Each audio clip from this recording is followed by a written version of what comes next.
In this video, we'll talk about some different file formats used for pixel-based images. It's important to know the differences because while they might look the same on screen, the computer treats them differently. We have different pixel image file formats since sometimes we want different balances of quality, file size, and extra features like animation or transparency. An easy way to distinguish between file formats is by their extension. That's the 3 or 4 letters after the dot in the file name. You'll see how this looks on the right here in Finder on a Mac or Explorer in Windows. The RAW file format is almost always created in a digital camera. Many photographers like to shoot in RAW since it's lossless, giving more control over editing the fine details of a photo.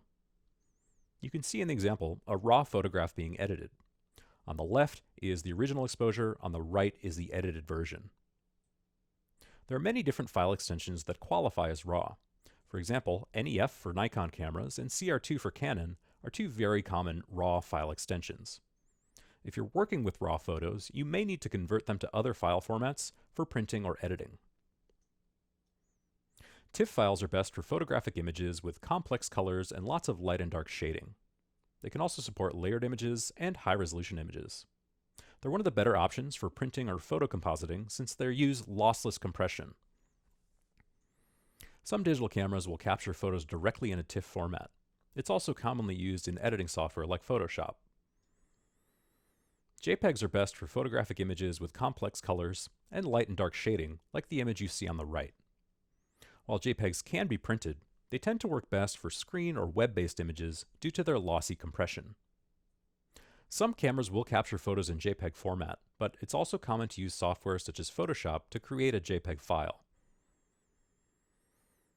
A similar format is the HEIF or HEIC. It has a lot of the same advantages as JPEG. It works well for photographic images, but can capture more detail while taking up less memory.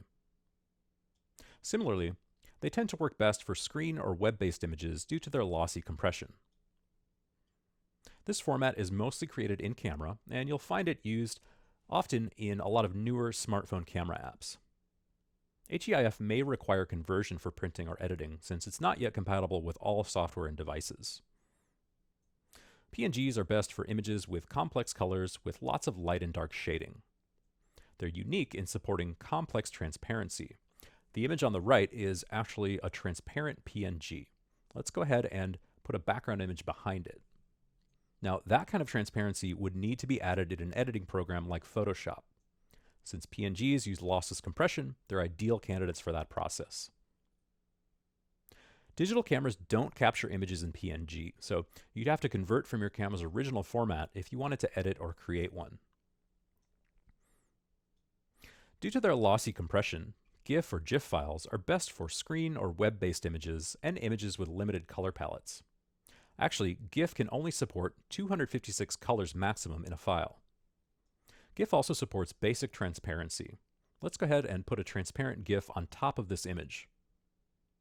Notice how we get a more pixelated edge than we did with a PNG. GIF also supports animation. Now let's see these with some motion applied to them.